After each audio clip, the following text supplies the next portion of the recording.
Hi everyone, I am Maya, and today I will be giving you all a book review of Having Our Say by the Delany sisters. Tomorrow is Juneteenth, which is the anniversary of the end of slavery, so happy early Juneteenth. I know that the Blackout Buddy readathon ends tomorrow, and I read White Fragility for this readathon. I was not able to get my hands on White Rage, but I would definitely recommend that book, and I hope that you all are doing all right.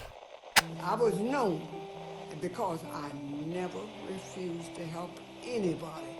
It didn't make any difference to me what the color of your skin.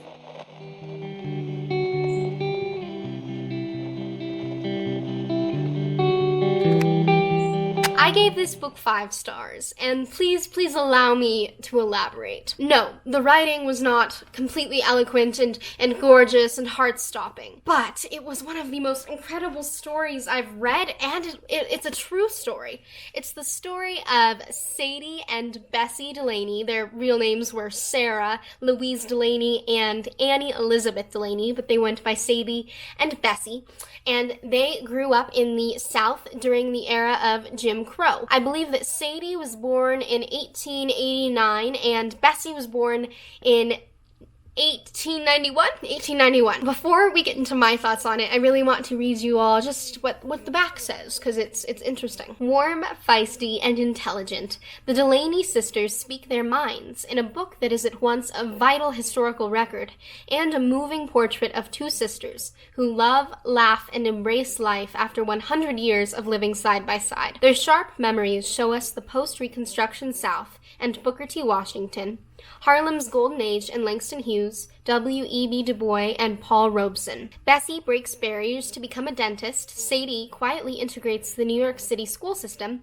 as a high school teacher. Their extraordinary story makes an important contribution to our nation's heritage and an indelible impression on our lives. This was one of the novels that was actually recommended to me and loaned to me by my English teacher, and a lot of the books she loaned me, not all, but a lot of them were books that she had once taught in school but had been removed from the curriculum, largely due to parental complaints. After having read this book, if this was one of the books that was part of the curriculum, it is ridiculous that they took it out. Ridiculous, I tell you. Sadie and Bessie were born in North Carolina. They lived in Raleigh on the college campus from which their parents graduated.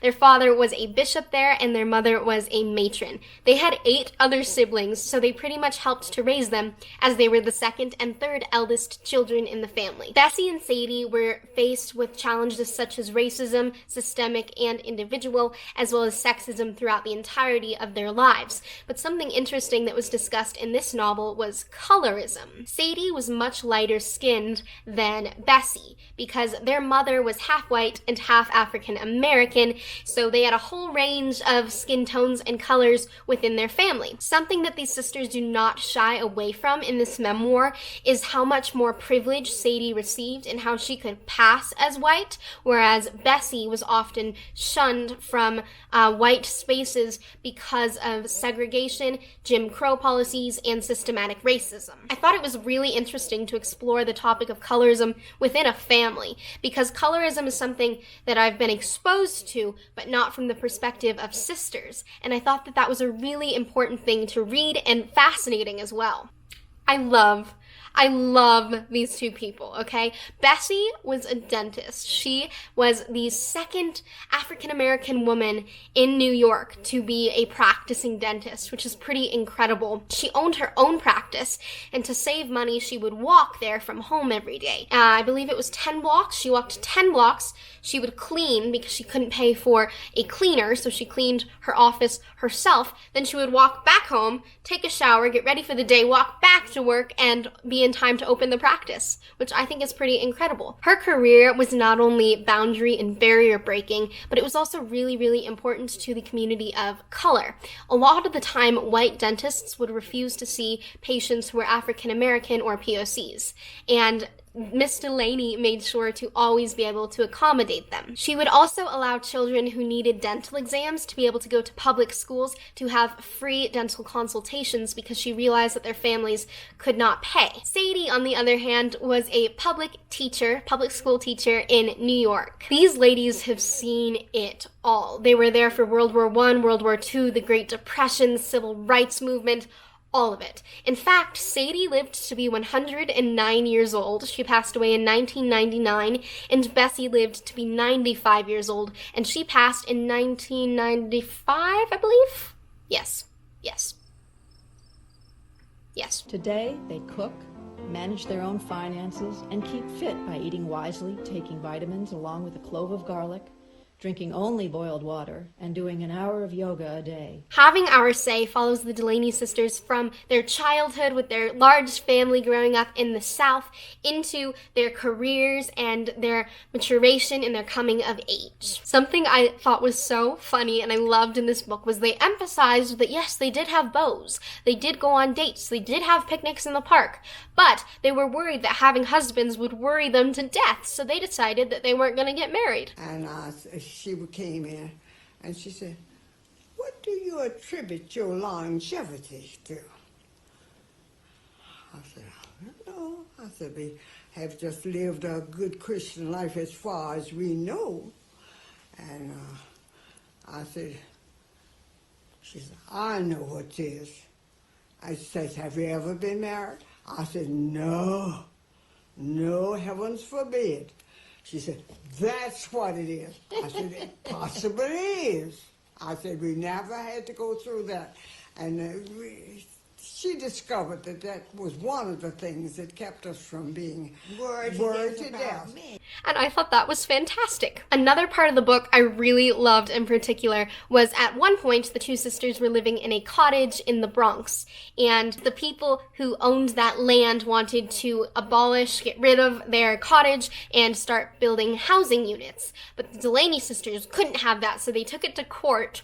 And Sadie could not attend court that day because she was teaching, and so Bessie went alone. When Bessie got there, their lawyer was not present, so Bessie defended and gave their whole case by herself, and she won. And I just thought that was amazing. They fought racism and sexism in different ways. Bessie was more vocal, and she attended almost every single protest she possibly could in New York. On the other hand, Sadie made quiet changes to herself in order to help create change for her people. Apart from the inspiration I reaped from this book, I was also very touched by the family dynamic they discussed. These women had incredible memories. They could remember the smallest details about their parents and their siblings. The siblings all lived together and saw each other almost every day while in New York City. There were 10 of them. Only one didn't live in New York. Moreover, after their father passed away, their mother came to live with Sadie and Bessie. And one anecdote I thought was particularly wonderful was one day one of their brothers took their mother to see the Statue of Liberty. And I believe the mother was about 90 at this time. After seeing the Statue of Liberty, they had climbed up the stairs, the mother and son raced down the stairs to get back to ground level. This is a 90-year-old woman. Another anecdote I loved was Sadie took their mother in a biplane, an open-top biplane over Niagara Falls when her mother was 70 years old. And Bessie wasn't having it, but it sounded like they had a wonderful time and traveled together. To continue on that topic of just family, these women, they were each other's best friends. Not only were they biologically sisters, but they were spiritually, emotionally, mentally sisters and best friends. They supported each other through and through. They lived together. They challenged one another. They complement one another. One is more passive while the other is more active, but they both paved change in their own way. They're just incredible.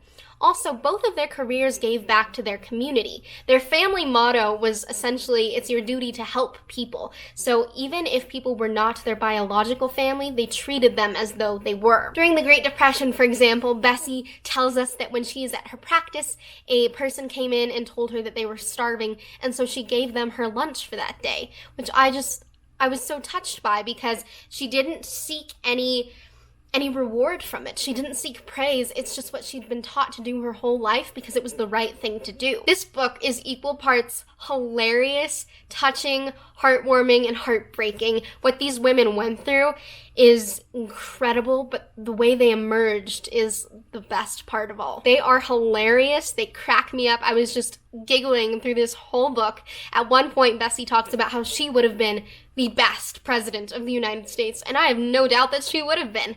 And she said that her first action as president would to be abolishing taxes for people over 100 years old, because she has paid her share. Something else I thought was important to bring up about this book is the Delany sisters specifically state that they want their story not to be viewed solely as a women's story. They don't want it to be viewed solely as a Black American story. They want it to be viewed as an American story. They were incredibly powerful women. They had incredibly rich and fulfilling lives, and they loved their country. They wanted to be known as an American story. Reading their story made me feel proud to be American, which I've not felt in a very long time. I'm not a very patriotic person at all. Specifically now, I'm very appalled with what's going down in society, but these two women, their view of our society and of our culture and how changing at the individual level can bring about change in the world was so inspiring to me. This is about a 300-page book. I got through it in about 6 hours probably. It was that good. I just couldn't put it down. And that was so refreshing because recently I've been loving what I've been reading, but it's felt like a little bit of an obligation. Like I had to set aside time to read, whereas for Having Our Say by the Delany sisters, I looked forward to it as soon as I woke up every morning. I read during breakfast, which I've never done before. I was very careful because, again, this is my teacher's book and I did not damage it in any way. There's no grilled cheese grease on this, I promise. This one is from Bessie Delany when she was age 102. I'm alive out of sheer determination, honey.